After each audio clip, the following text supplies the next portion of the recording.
L'étape suivante, Kon Tum. C'est une petite cité paisible hors des sentiers touristiques classiques. Peu de bus pour s'y rendre, seul un bus de nuit de confort assez spartiate. Arrivé vers 5 heures du matin, à l'entrée de la ville, nous avons pris un petit café et un faux, petit déjeuner local. Cette ville est connue pour sa cathédrale en bois. Elle a été construite en 1913 par des missionnaires français à l'époque de l'Indochine française, pour servir de centre religieux aux habitants, notamment aux communautés montagnardes converties au christianisme. Son style architectural est unique. Il mêle l'architecture gothique européenne, voûtes, vitraux, rosaces, avec des éléments traditionnels des maisons sur pilotis des ethnies montagnardes.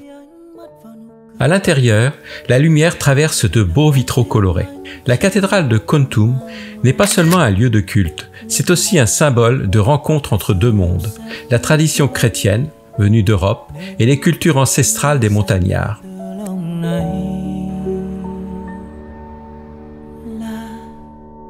Autour de Kon Tum se trouvent de nombreux villages montagnards appartenant à différentes ethnies. Durant notre premier jour dans cette région, nous avons pris un scooter pour découvrir quelques-uns de ces villages. Les maisons sont construites sur pilotis, en bois ou en bambou, avec un toit en chaume ou en tôle. Les habitants pratiquent encore le tissage, l'agriculture traditionnelle, riz, manioc, maïs, la pêche,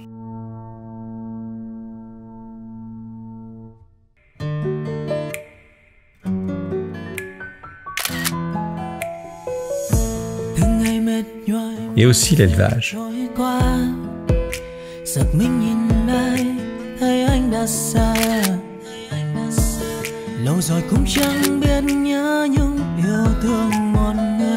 Dans ces villages, des petites églises discrètes mais vivantes témoignent de l'histoire des missions chrétiennes dans la région et de leur intégration au cœur de la vie des villages montagnards.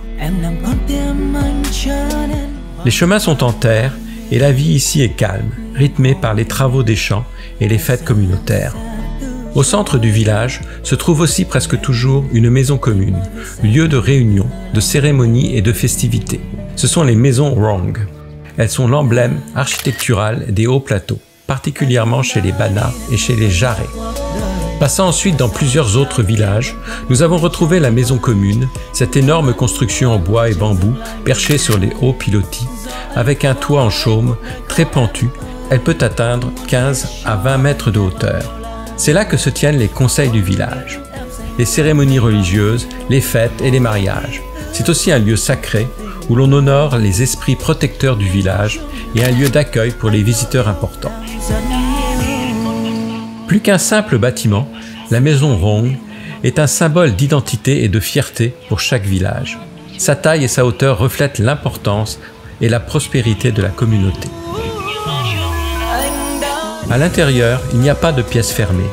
L'espace est entièrement ouvert. La structure de la charpente est incroyable, avec une véritable prouesse artisanale, entièrement réalisée en bois. Les poutres et les traverses sont assemblées sans clous.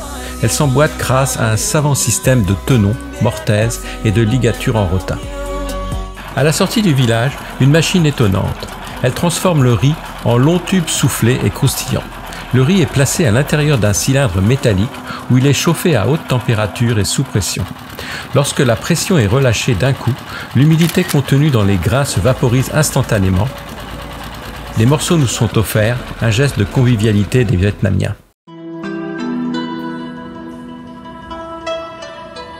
Curieux d'en apprendre davantage sur ces ethnies, nous sommes allés au café Eva, situé au centre de Kon Tum. Dès le premier instant, nous avons été émerveillés par cette superbe maison qui est un véritable musée. Ce café est incroyable. Il offre un jardin tropical, superbement aménagé, avec ses statues en bois uniques et ses petits kiosques où l'on a vraiment envie de s'attarder pour prendre un verre.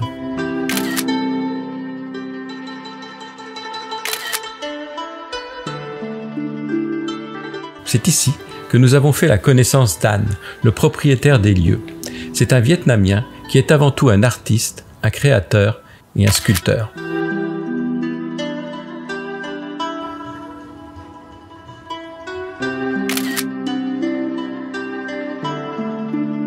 Mais Anne est aussi reconnue pour organiser depuis de nombreuses années des tours et des randonnées originales dans les environs de Kontum. Il parle un peu français, pour notre plus grande joie, et nous avons pu facilement lui exposer notre projet.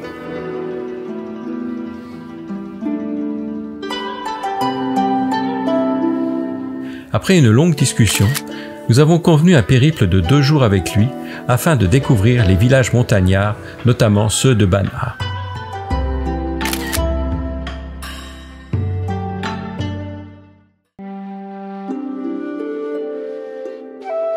Le lendemain matin, Anne est venue nous chercher à notre hôtel. Puis, après un petit déjeuner typique vietnamien, il nous a pris dans son véhicule et nous sommes partis en direction d'un village à une 50aine de kilomètres de Kontum. Nous n'avions aucune idée du déroulement de la journée. Notre premier arrêt, au bord de la route, devant un groupe de personnes occupées à bâtir une maison en bois. Le chantier dégageait une ambiance conviviale, des hommes taillaient et ajustaient des poutres à la main, tandis que d'autres assemblaient les pièces avec des techniques traditionnelles, sans clous, en utilisant uniquement tenons et mortaises. C'était fascinant de voir à quel point le travail d'équipe et le savoir-faire ancestral se mêlaient dans chaque geste. Anne semblait bien connaître ces personnes.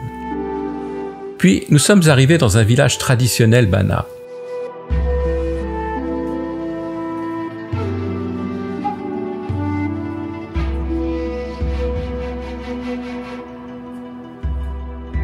Avec ses maisons en bois sur pilotis, entourées de bananiers, de palmiers, de jacquiers et de bambous.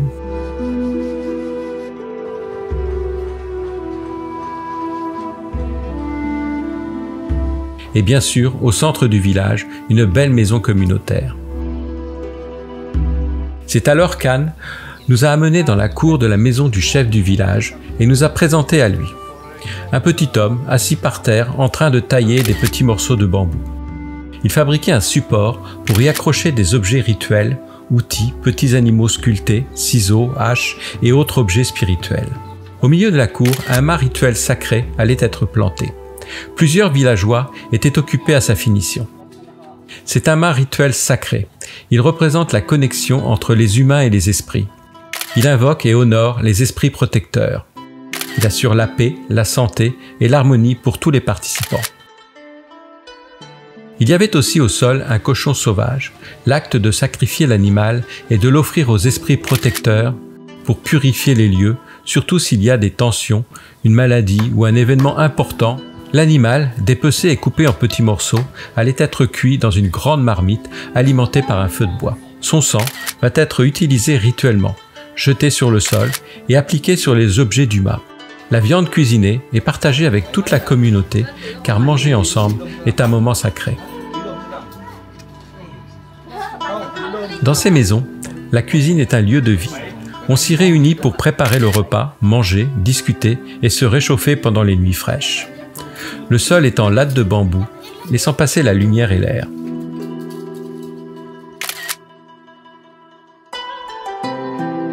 Contre un mur, un foyer rudimentaire.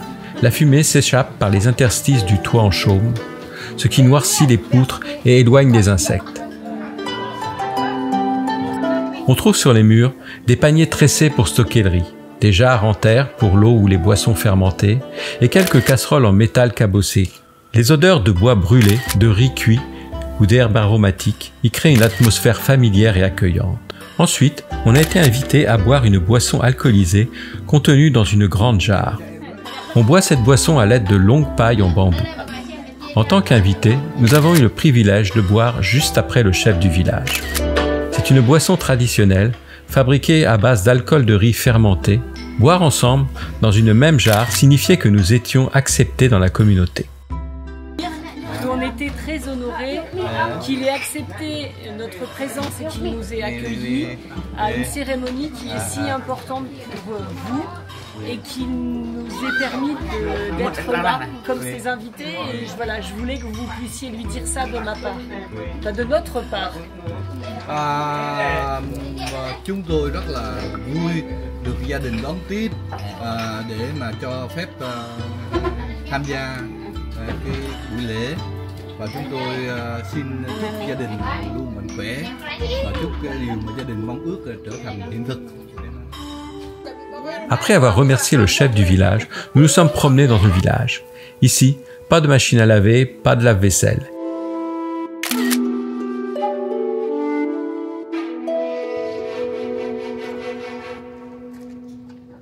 Les jeux sont simples.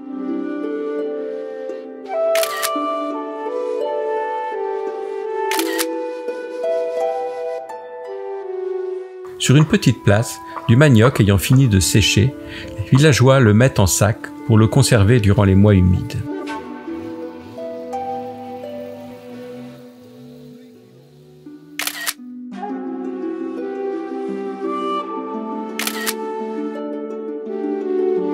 Mais avant de quitter le village, nous sommes allés vers la seule boutique d'alimentation et nous avons fait connaissance avec notre motorman.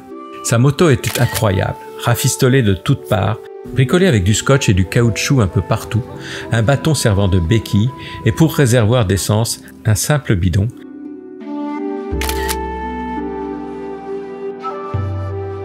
Et malgré tout cela, elle roule.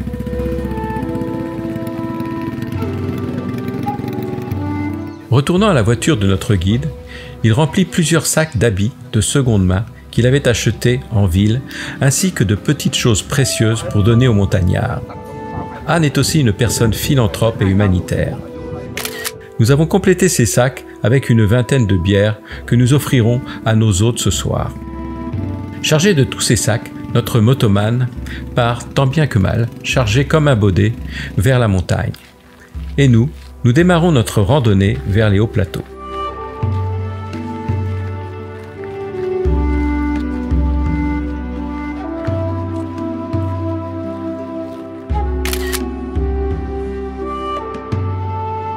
Les hauts plateaux offrent des paysages d'une grande diversité, à la fois sauvages et apaisants. À perte de vue s'étendent des collines ondulantes, couvertes de forêts denses, où les bambous, les bananiers se mêlent à une végétation tropicale luxuriante. Par endroits, la jungle offre de vastes clairières plantées de caféiers, de poivriers ou de plantations de caoutchouc, dont l'alignement régulier contraste avec le fouillis naturel de la forêt.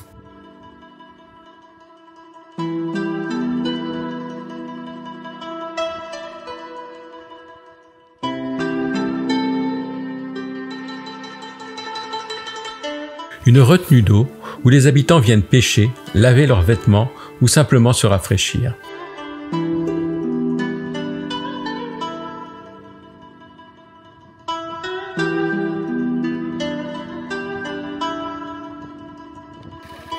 En chemin, nous croisons une institutrice qui rentre de l'école avec 2 enfants sur son scooter. Ils habitent plus haut dans les montagnes. Les enfants, partis de bonne heure le matin, rentrent chez eux avec leurs petites gamelles.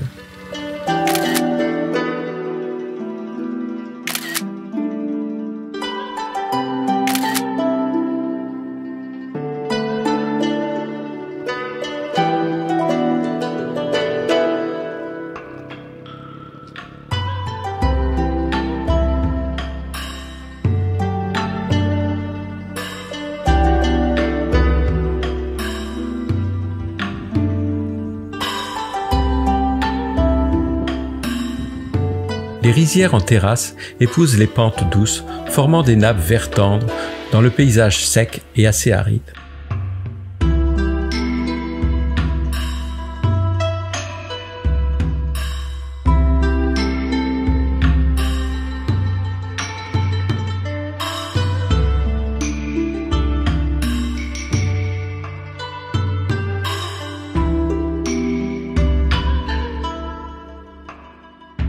Des sentiers de terre ocre, bordés de palmiers ou de hautes herbes, relient les maisons perchées sur les hauteurs ou blotties au bord de la rivière.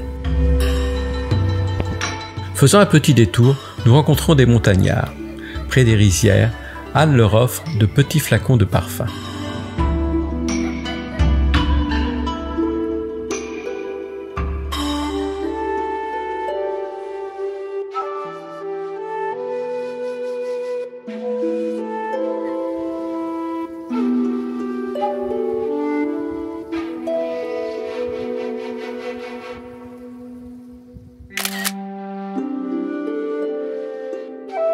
Pour rejoindre notre piste, nous marchons sur des diguettes, plus ou moins boueuses et glissantes.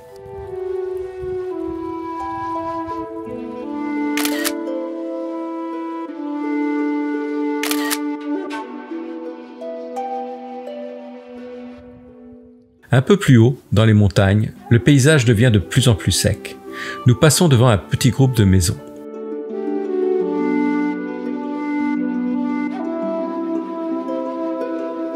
Une femme s'affaire devant sa maison sur pilotis. Elle vit d'un grand panier plat et rond, en bambou, rempli de graines dorées, dans un cylindre creux en bois. Puis, tenant fermement un long bâton, elle frappe d'un rythme régulier pour séparer le grain de sa balle. C'est ainsi depuis des générations que l'on prépare le riz avant de le cuire ou de le brasser pour l'alcool de fête.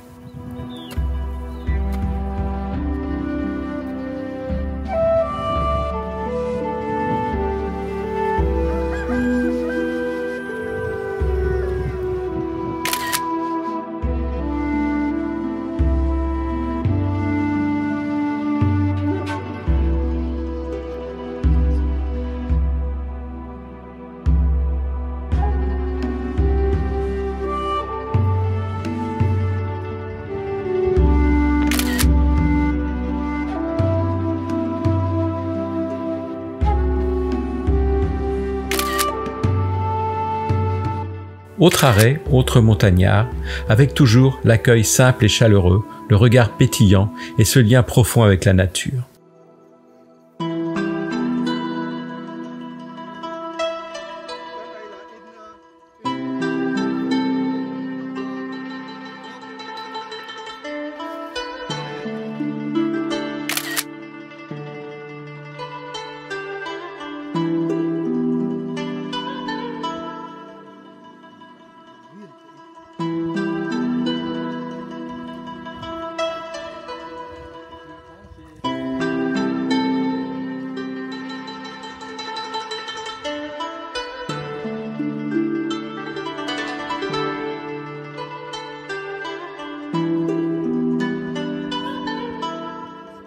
En chemin, nous croisons encore un autre montagnard, Hamid Anne. Il se joint à nous et nous accompagnera jusqu'à notre destination finale.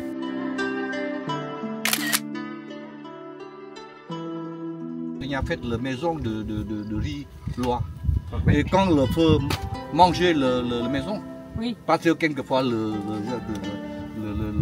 enfants oublient ou le feu est hanté. Quand dormir, oublier et le feu Brûle la sortir maison. et manger la maison, mais le riz là-bas. Et quelquefois, il y a quelques jours, faites de nouvelles maisons, très facile. Tout vient ici pour aider.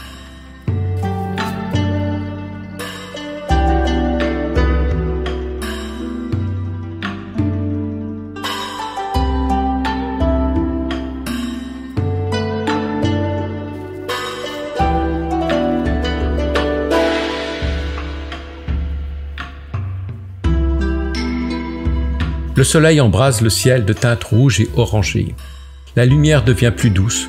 Les collines se parent de teintes chaudes, passant du vert profond à l'ocre, se reflétant sur les champs et sur les toits de chaume des maisons sur pilotis. Peu à peu, le soleil descend derrière la crête.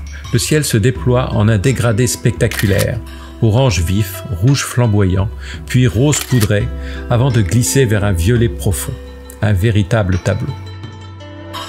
La nuit tombe et nous marchons toujours vers notre destination inconnue. Pour combien de temps encore, nous ne le savons pas.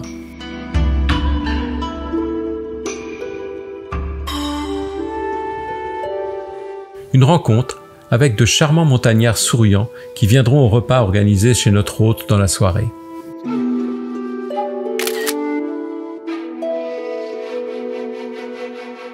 Il commence à faire vraiment très sombre et le chemin est semé d'embûches. Nous étions impatients d'arriver à notre destination.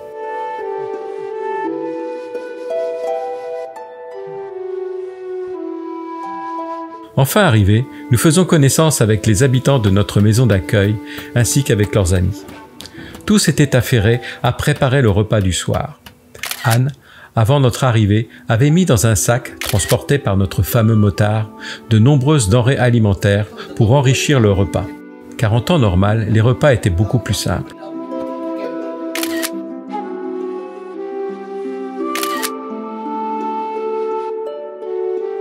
Autour du foyer, les odeurs alléchantes commencent à envahir la maison, avec des plats colorés, mêlant légumes frais, épices locales et morceaux de viande soigneusement préparés. Puis ces plats sont déposés dans une grande corbeille tressée et tous viennent s'installer ensuite à même le sol en bambou dans une ambiance chaleureuse et conviviale.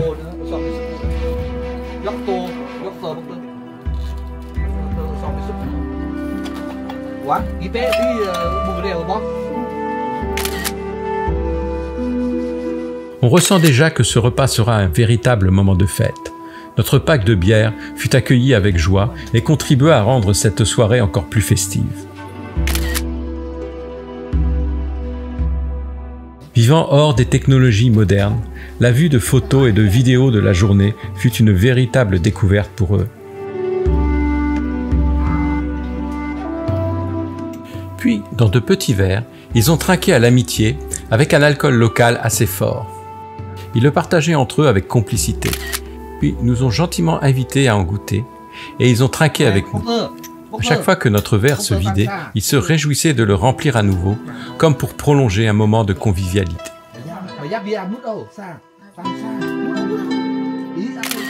Nous nous sentions honorés d'être accueillis ainsi au cœur de cette communauté. En fin de repas, un montagnard a sorti un instrument de musique étonnant, une sorte de luth au long manche en bois, doté d'une caisse de résonance ronde, façonnée dans une calebasse séchée. Ces cordes métalliques qu'il pince délicatement du bout des doigts produisent un son doux, rond et légèrement nasillard qui a ajouté une touche agréable à cette fin de soirée.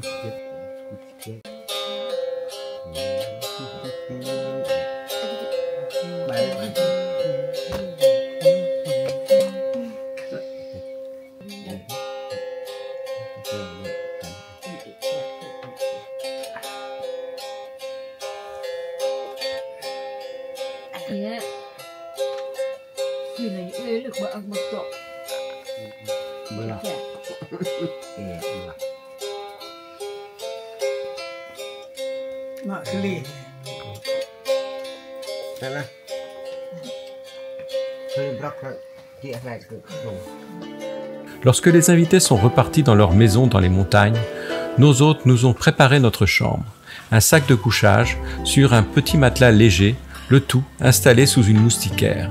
Le sol était dur et la nuit un peu difficile, mais cela importait peu. Nous étions heureux de partager, même pour une nuit, un fragment authentique de leur vie. Le lendemain matin, le paysage que nous n'avions pas pu admirer la veille se révélait splendide.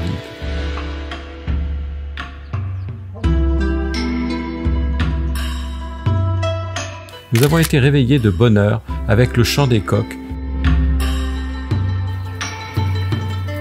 puis un thé aux herbes locales avant d'aller faire un brin de toilette. Mais ici, pas d'eau courante, ni d'électricité, juste un tuyau partant d'un ruisseau. Pendant ce temps, Anne avait vidé les sacs remplis de vêtements transportés par notre motorman, et les montagnards les regardaient pour choisir ceux qui pourraient leur convenir. Puis ce fut la préparation du repas de la mi-journée. Accroupi, notre hôte s'affairait à couper des légumes, à les cuire sur un feu de bois qu'il avait alimenté dès le matin.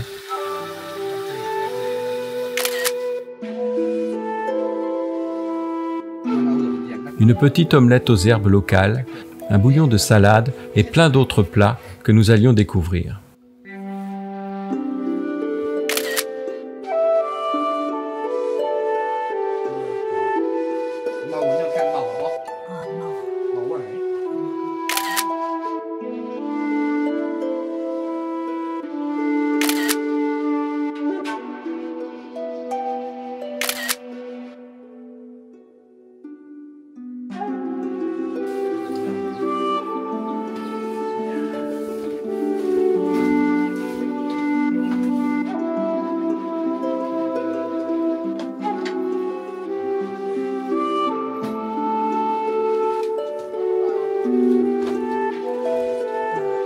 Après le repas, nous avons assisté au filage manuel du coton.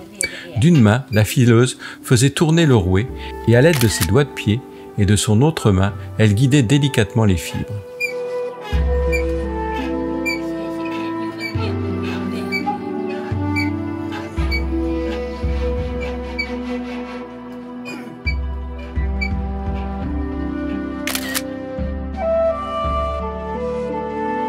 Puis nous avons quitté cette maison et repris notre route avec Anne et notre hôte, grimpant toujours plus haut. Ce dernier tenait à nous faire découvrir ses champs de caféiers et de poivriers avant de nous mener jusqu'à une petite maison sur pilotis, entourée de ses propres rizières.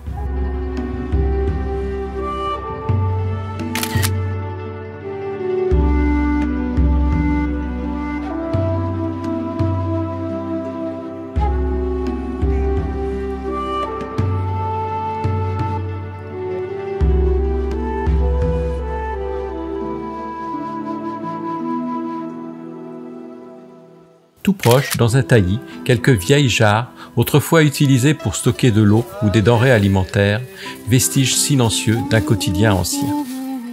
Nous avons ensuite entamé notre retour, nous ouvrant un passage à travers une petite jungle de bambous, d'arbres à bois dur, comme des tecs, acacias et bois de fer, entrecoupés de petits cours d'eau. Puis nous sommes retournés aux vastes rizières découvertes à l'allée, et nous n'avons pas pu nous empêcher de les admirer de nouveau.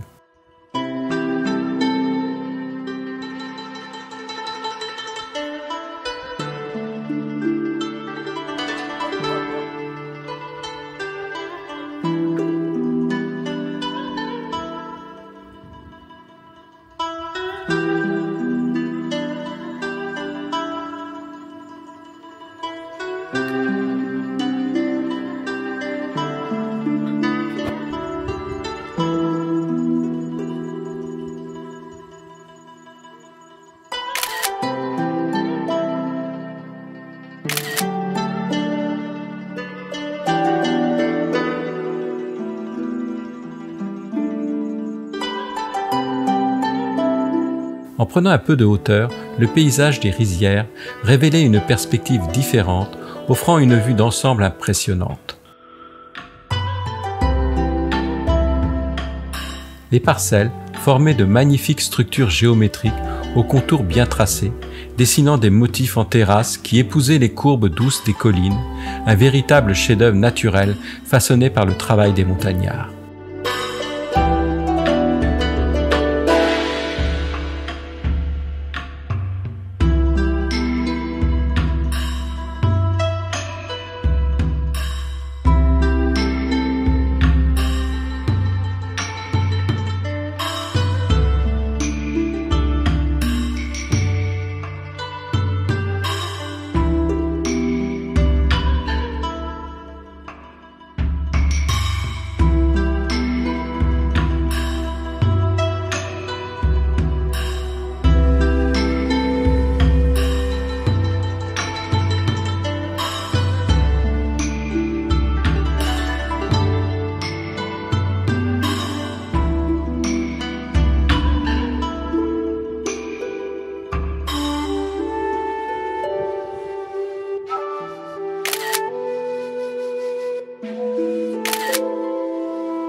Ces 2 jours, passés aux côtés d'Anne, au cœur des hauts plateaux de Kon Tum, resteront gravés dans nos mémoires.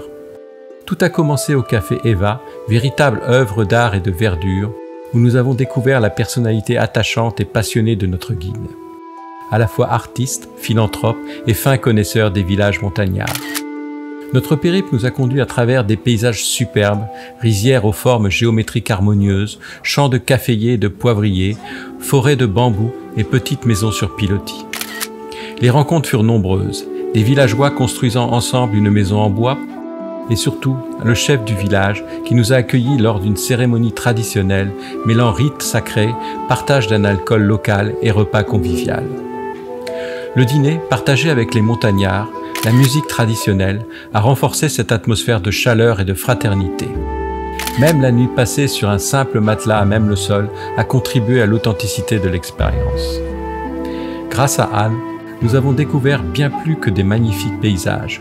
nous avons pénétré l'intimité d'une culture vivante, fière et profondément humaine.